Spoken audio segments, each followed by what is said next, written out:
අර කවුරු හරි බනින වෙලාවට අපි කියන්න ඔයා දැන් මට බනිනව නේද? පොඩ්ඩක් ඉන්න මම ගිහිල්ලා මේ වගේ වෙලාවට මට තරහ ඕනේ. නැත්තම් හරියන්නේ නැහැ මං තරහ ටිකක් අරන් එන්නම් කියලා ගන්නවද? නෑ ගන්නෙත් නෑ. හොඳටම තරහ ගිය කෙනෙක් පින්නත් කොයි වෙලාවකවත් කියනවද මේ පොඩ්ඩක් විනාඩි 5ක් ඉන්න මම මේ මගේ තරහ ටික අරගෙන තියලා එන්නම් නැත්තම් අයින් කරලා එන්නම් කියලා කියනවද? නෑ. එහෙනම් තරහ කියන එක මම කරගෙනද? තරහ කියන එක මම කරගෙන නෑ. මම කරගත්තේ නෑ. වචනේ පරිසමාප්ත අර්ථයෙන්ම අපේ సంతාන තුල ඇතිවන තරහ කියන එක අපි කරගන්නේ නෑ. වෙන කවුරු හරි කරාද? පොඩ්ඩක් ඉන්න මං ඔහේගේ හිතට තරහ ටිකක් දාන්නම් කියලා කවුරු හරි දානවද? නෑ දාන්නේ නෑ. බලන්න පින්වත්නි කරන කෙනෙකුත් නෑ කරවන කෙනෙකුත් නෑ කියන්නේ ඒකයි. මම මේක කරගත්තෙත් නෑ මම වෙන කවුරුවත් මේක කරෙත් නෑ. මොකක්ද? හිතේ ඇතිවන හැඟීම. හිතේ ඇතිවන හැඟීම මම කරගත්තේ නෑ. ඒ වගේම වෙන කෙනෙක් කරෙත් නෑ. ඉබේ පහළ වුණාද? ඉබේ පහළ වුණාද? අන්න එතන තමයි අපේ වටිනාම අවධානය යොමු යුතු තැන. මගේ හිතක පහළ වෙන හැඟීම කවදාක්වත් ඉබේ පහළ වෙන්නේ නැහැ. මනුස්ස හිතක ඇතිවෙන හැඟීම කවදාක්වත් ඉබේ පහළ වෙන්නේ නැහැ. කවුරුවත් කරෙත් නැහැ, Taman කරෙත් නැහැ, කර වැව්වෙත් නැහැ, ඉබේ පහළ වුණෙත් නැහැ. අන්න හරි. මොකක්ද මේ ධර්මය? යේ ධම්මා හේතුප්පබවා තේසං හේතුං තථාගතෝ ආහ. මුළු ලෝකෙටම අභිමාණයෙන් දේශනා කරපු ගාථා රත්නයේ අස්සජි මහ රහතන් වහන්සේ මගේ මේ මහා ශාස්ත්‍රවරයන්න් වහන්සේ හැම දෙයකම හේතුව දේශනා කරනවා. හැම දෙයකම හේතුවක් තියෙනවා කියලා දේශනා කරනවා. ඒ හේතුව නැති කිරීම දේශනා කරනවා.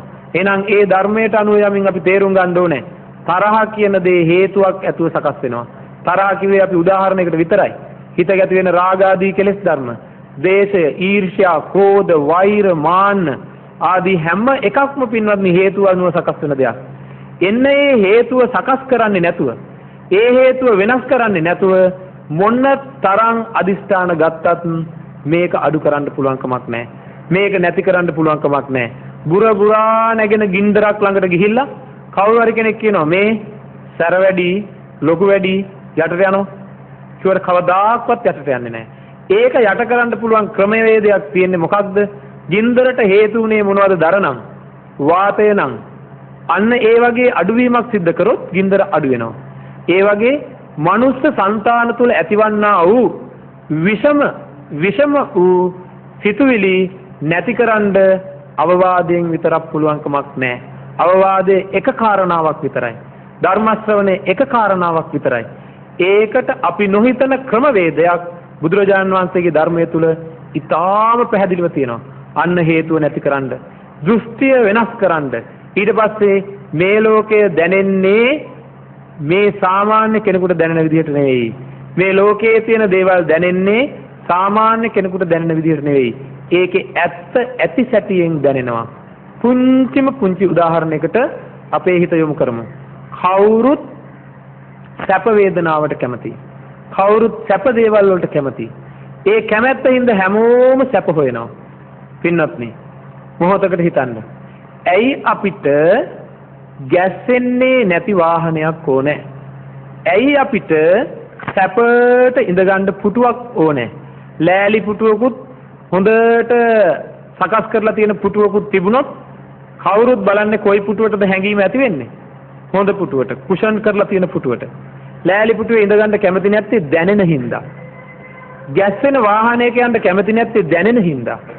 එතකොට බලන්න හැම කෙනෙක්ම දැනෙන්නේ නැතුව ජීවත් වෙන්න. ඈත ඉඳන් ක්‍රියාත්මක කරන්න පුළුවන් උපකරණ තියෙන රූපවාහිනියක් ඕන වෙනවා. දුරස්ත පාලකයක් තියෙන. ඇයි ඒ? නැගිටලා රූපවාහිනියේ තියෙන විකාශනය වෙනස් කරගන්න ගියොත් එහෙම එතෙන්දි මොකද වෙන්නේ? Tamanට දැනෙනවා. යමක් දැනෙන්නේ නැතුව ජීවත් වෙන්න තියෙනවා නම් ඒකට කියනවා සැපයි කියලා. ඒකින්ද ඉඳගත්තුත් දැනෙන්නේ නැති තැනක ඉඳ ගන්න බලනවා. වාහනයක යනවා නම් ශරීරයට දැනෙන්නේ නැති තැනක යන්න බලනවා. ඉතින් විද්‍යාවත් මොකද කරන්නේ? නවීන විද්‍යාව දැනෙන්නේ නැති දේවල්ම හද අපිට දෙනවා. ඉතින් අපිත් ඒවම හොයනවා. හැබැයි මහා පුදුමයක් තියෙනවා මේ ශරීරේ. මොන තරම් සැප ආසනයක ඉඳගත්තත් පින්වත්නි ටිකක් වෙලා යනකොට අමාරුයි. ඉතින් හැරෙන්න ඕනේ. දැන් මේ බණ කියන මමත් දැන් චුට්ටක් අමාරුයි. තව පොඩ්ඩකින් පුළුවන්කමක් තිබ්බොත් හැරෙන්න බලනවා.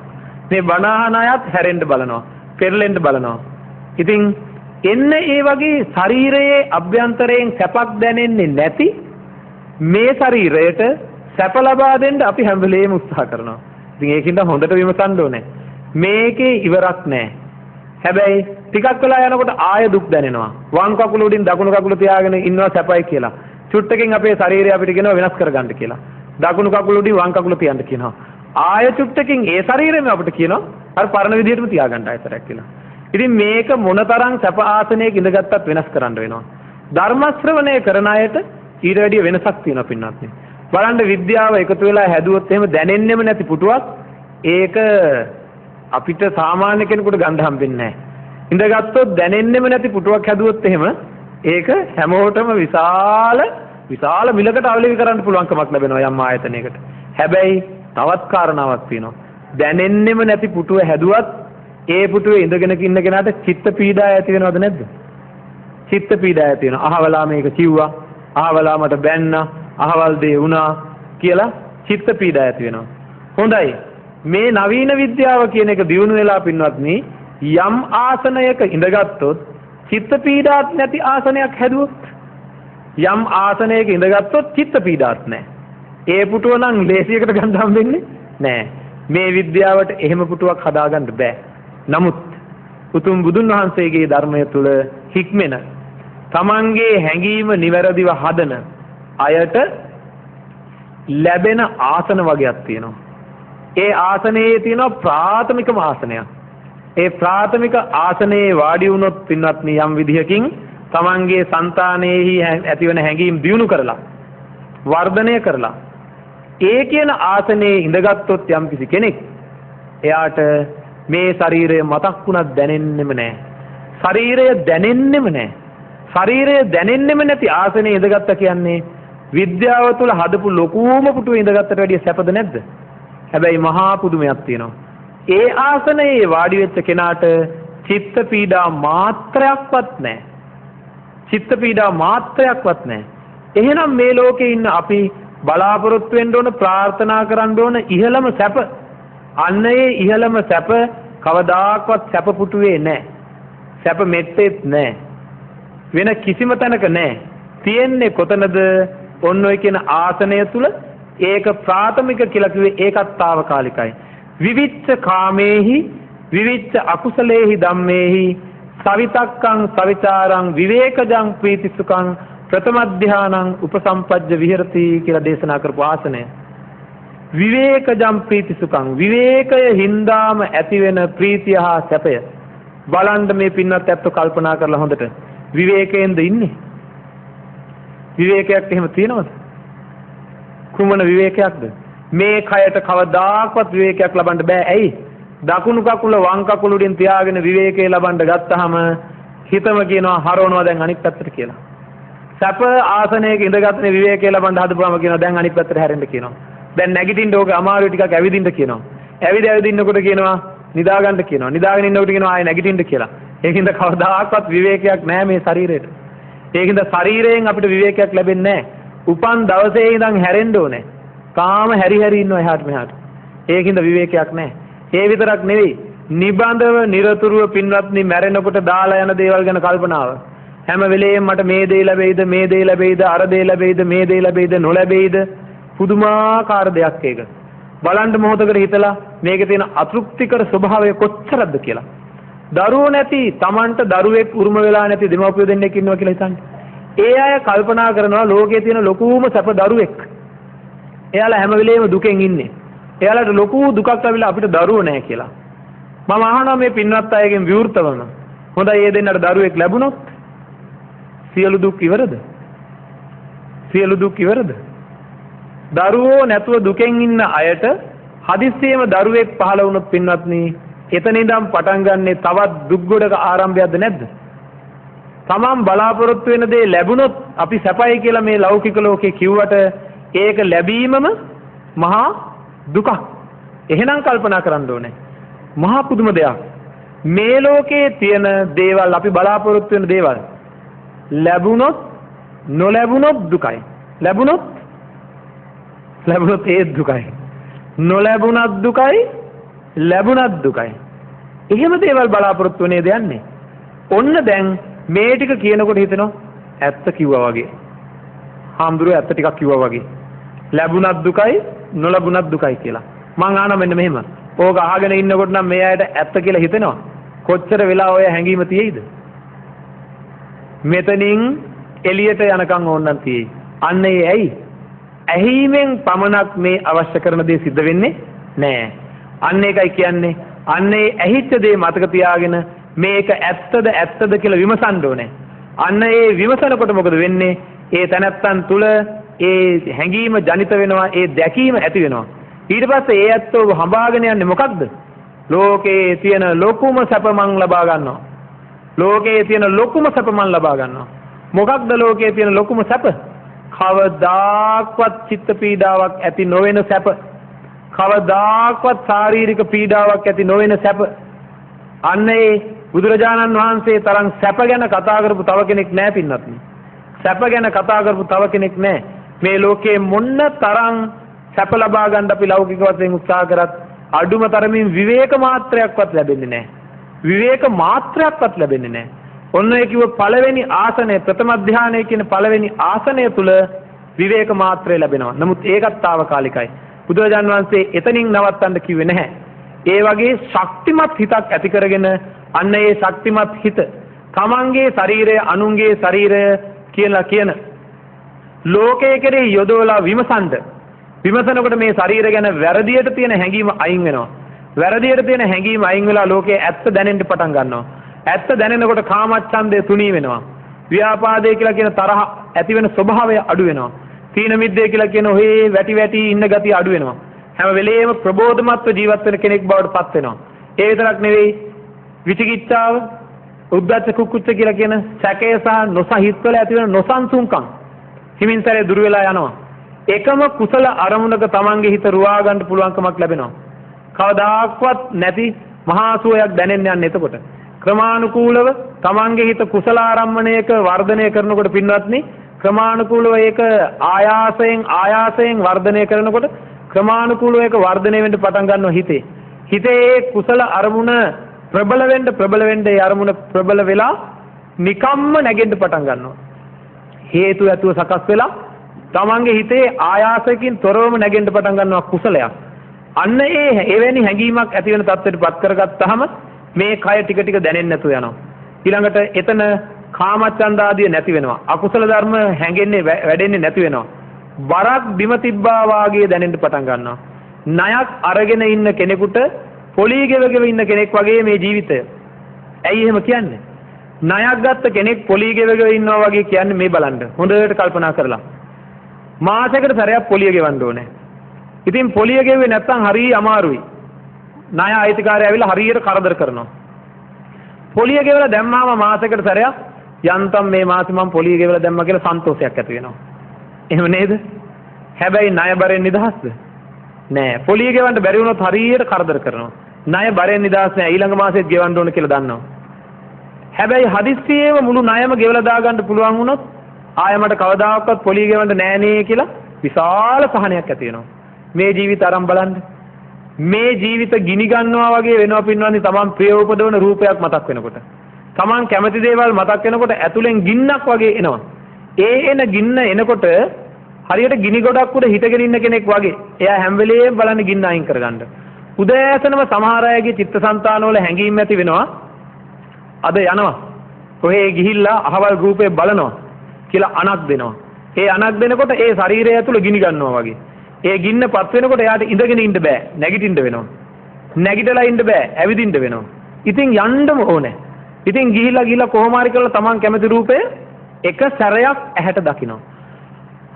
යන්තම් අද දැක්කා කියලා හරියට මහන්සි වෙලා බලලා ඔන්න ගෙදර ඇවිල්ලා හුස්මක් හෙල්ලලා ඉන්නවා දැක්කා කියලා. අනේ පව් අසරණ ජීවිතේට වෙන දේ බලන්න. හෙට උදේ අපූර්වට ආයසරයක් අර රූපේ බලන්න කියලා ගිනි ගන්නවා. ආයෙ යන්න ඕනේ ඉතින්. ඔක්කොම දාලා යන්න ඕනේ.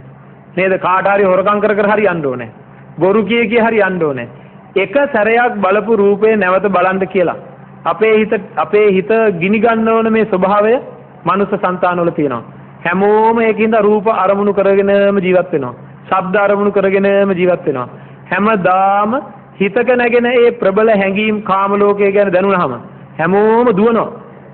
ඉවරක් නැති දිවිල්ලක් දුවන්නේ. නගරයක් අරන් බලන්න කඩි රැලක් ඇවිස්සුනා වාගේ ඔක්කොමලා දුවනවා. යම් යම් අරමුණු ඇති වෙලා ඒ හිතවල ඇතිවන හැඟීමට සාධාරණ ඉෂ්ට කරගත්තේ නැත්තම් ගිනි තියාගත්තා වගේ හින්දා ඉතින් වේගෙන් දුවනවා. ඉවරක් නැති දුවල්ලක් දුවනවා. අඟුලිමාල තරුණයා ඒ වගේ ගුරු පූජාව කරන්න දුවනකොට බුදුරජාණන් වහන්සේ ඉදිරියෙන් වඩිනවා. ඉදිරියෙන් වඩිනකොට සඳහන් කරේ මොකක්ද? අඟුලිමාල කෑ ගහනවා. නවතිනවා මුඩු මහන නවතිනවා. මම නම් නැවතිලයි ඉන්නේ. ඔහේ තාම දුවනව නේද? මම නම් නැවතිලයි ඉන්නේ. ඔහේ තාම දුවනව නේද කියන වචන මාත්‍රය අර මහා නුවණක් තිබ්බ අඟුලිමාල තරුණයාව නිවෙව්වා. දිවීම නැති කෙරෙව්වා. මේ දුවන දිවිල්ලේ ඉවරක් නැහැ. මේ දිවෙන දිවිල්ලේ තියෙන අසරණකම තමයි Tamanට තමන්ව පාලනය කරගන්න බැරි හැඟීම්. අන්න ඒව නැති කරගන්න ක්‍රමවේදය සියල්ල මොකක්ද කියලා කියන්න පුළුවන් වෙලාවක් නෙවෙයි මේ වෙලාව. අපේ අරමුණ උනේ ධර්මදේශනාවේ මෙවැනි වූ උත්කෘෂ්ඨ ධර්මයක් මේක කියලා පුංචි මතක් කිරීමක් කරන එක විතරයි. එක පුංචි උදාහරණයක් විතරක් මතක් කරන්නම්. පින්වත්නි සාමාන්‍ය මනුස්සයාට එන හැඟීම් තමයි මනුස්ස ශරීරයක් දැක්කහම ඒ ශරීරයේ තියෙනවා කොණ්ඩයක්, කෙස්. ඒ ශරීරයේ තියෙනවා හමක්. ඒ ශරීරයේ තියෙනවා දත්. මේවා පිළිබඳ සාමාන්‍ය මනුස්සයෙන්ට එන හැඟීම් මොනවද? මේවා මැණික් වගේ කියලා හැඟීම් එනවා. බලන්න. ඇයි එහෙම මම කියන්නේ? කියන්නේ නැද්ද කේශ කල්යාණය කියලා? කියන්නේ නැද්ද සවි කල්යාණය කියලා? කියන්නේ නැද්ද දන්ත කල්යාණය කියලා? කල්යාණය කියන්නේ මැණික්. දත් හඳුන්වන්නේ මැණික් වගේ කියලා. කෙස් හඳුන්වන්නේ මැණික් වගේ කියලා. හැබැයි බුදු පියාණන් වහන්සේ අපිට මේවා ගැන මෙනෙහි කරන්න ඕන විදිහක් දේශනා කරනවා. ඒ ඇත්ත පසක් වෙන විදිහට මෙනෙහි කරන්න ඕන විදිහ මොකක්ද කියලා දේශනා කරපු එකට කියනවා භාවනා කමඨහනක් කියලා. එතකොට ශරීරය ගැන මෙනෙහි කරන්න ඕන එක ආකාරයක් සතිපට්ඨාන සූත්‍රයේ තියෙන 14 ආකාරයෙන් එක ආකාරයක් තමයි උද්දං පාදතලා අදෝ කේස මත්තකා තචපරියං පුරං නානා ප්‍රකාරස් අසුචිනෝ පච්චවෙක්කති. පිරික්සලා බලන්න කියන හින්දා පිළිගන්න එපා.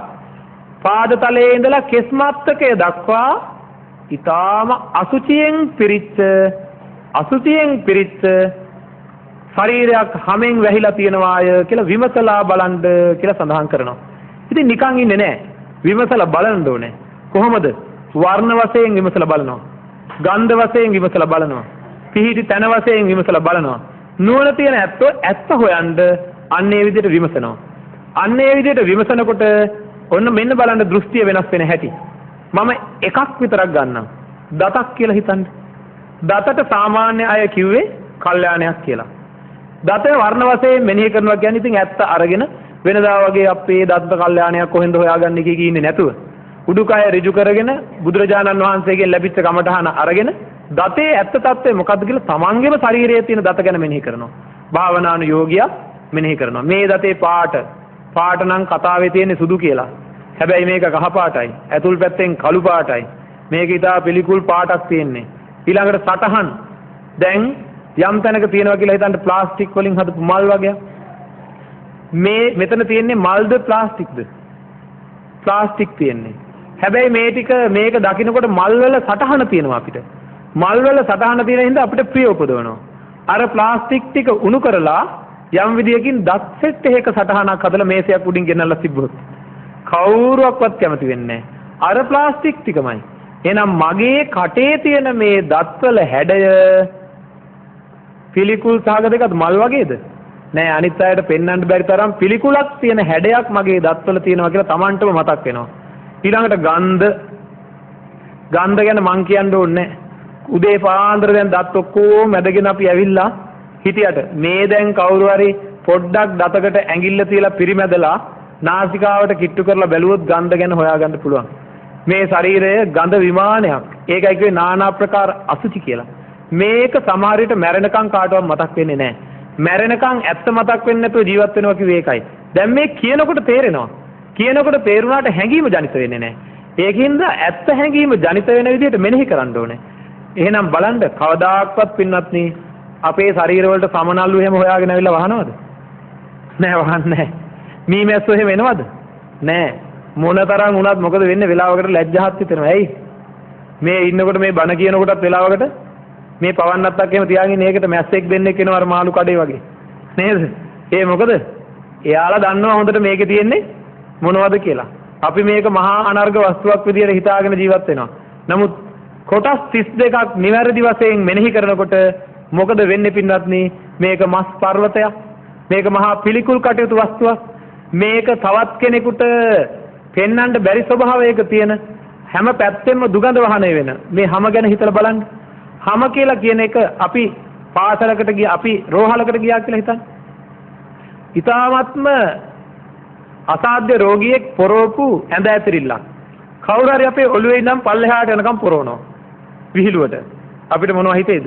ඒක තැනක සෙම ගඳ, ඒක තැනක සොටු ගඳ, ඒක තැනක මුත්‍රා අසුචි ගඳ.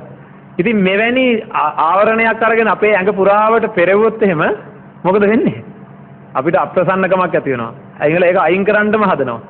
බලන්න මේ පොරවගෙන ඉන්න හැම කියන රෙද්ද දිහා. ඔය කිව්ව ගඳ හැම තැනකම තැන් තැන් වල තියෙනවද නැද්ද? එහෙනම් මේ පොරවන් ඉන්න හැම පිළිකුල් වස්තුවක්. අන්න ඒ පිළිකුල දැනෙන්නේ නැතුව මේක සෞම්‍යයි, මේක සුන්දරයි, මේක මැනිකක්, මේක චවි කල්යාණය කියලා ජීවත් වෙවි ඉඳලා වැරදි දේ වැරදි විදිහටම හිතලා මැරිලා යනවා. ආන් ඒක වෙනස් කරගන්න බුදුරජාන් වහන්සේ දේශනා කරපු විදිහට මෙනෙහි කරනකොට ඇත්ත පසක් වෙනවා. අන්න ඒ ඇත්ත පසක් වෙනකොට ලෝභ දේශ මොහ අඩු වෙනවා. ලෝභ දේශ මොහ අඩු වෙනකොට ශරීර ප්‍රාර්ථනා කෙරෙන්නේ නැහැ. කරන්නේ නැහැ නෙවෙයි, කෙරෙන්නේ නැහැ. එතකොට ගිනි ගන්නෙ නැහැ. අන්න නිමෙනවා. අන්න ඒ හැඟීම ප්‍රබල කරගන්නකොට සියලු කාමයන්ගෙන් වෙන් වෙලා ජීවත් වෙන්න පුළුවන්කම ලැබෙනවා. ඇලෙන්නේ නැහැ, ගැටෙන්නේ නැහැ කියනවා. අවසාන වශයෙන් මම මෙහෙම කියන්නම්.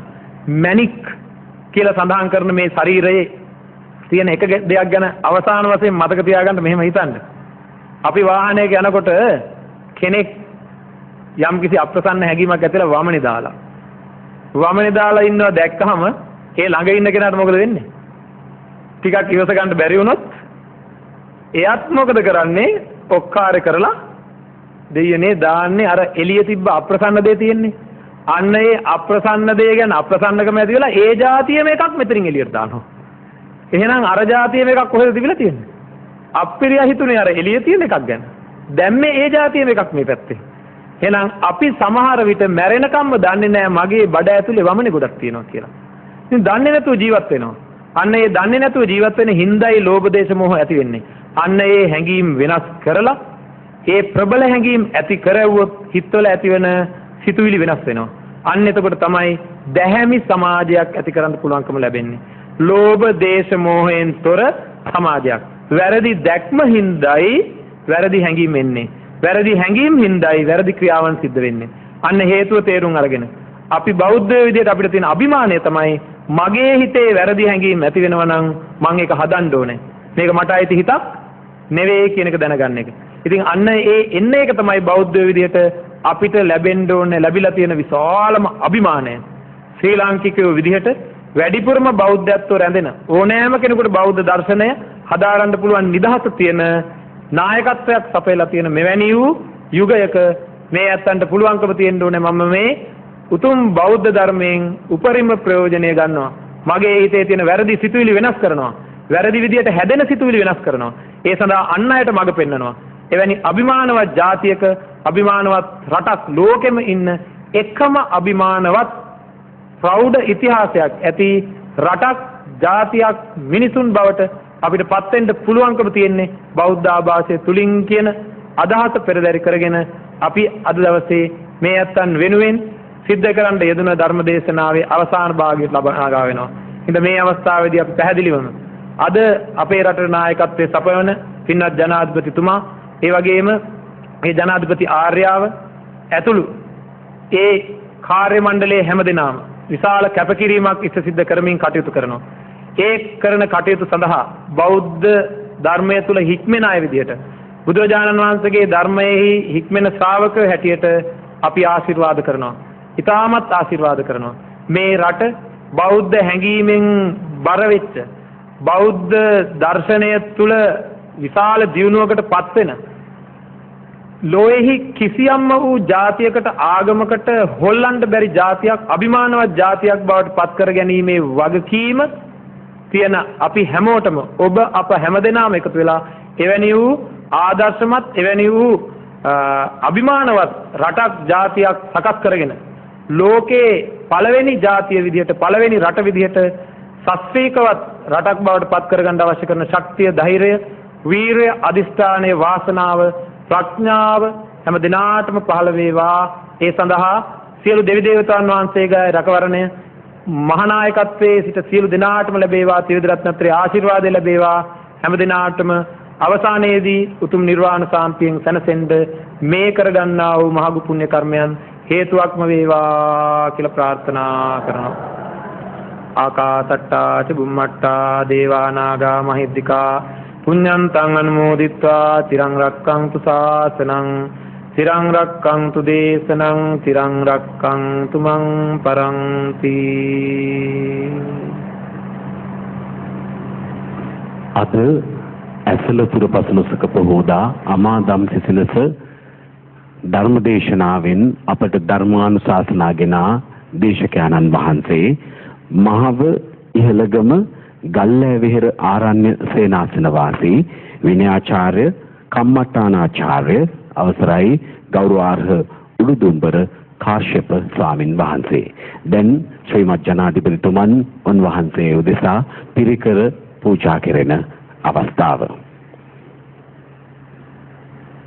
එදා මෙදා මතුදා අපේ සත්වග දුකින් මුදවාලීම සඳහා සත්‍ය වූ නිර්මල වූ දහම් දෙසූ අප මහා තිලෝගුරු සම්බුදු පියාණන් වහන්සේගේ මුවින් 84000ක් ධර්මස්කන්ධය දේශනා කිරීම ආරම්භ කළ මේ උතුම් පුන් පොහෝ දිනේ අතිගරු ජනාධිපතිතුමන්ගේ ජනාධිපති ආර්යාවගේ ආශිර්වාදයෙන් ගෙනා 113 වන අධීරේ අමාදම් සිසිලස ධර්මදේශනාවේ සජීව විකාශය කටයුතු මෙතකින් සමාප්ත වනවා. සුබින්වත්නි ඔබ සියලු දෙනාට තෙරුවන් සරණයි.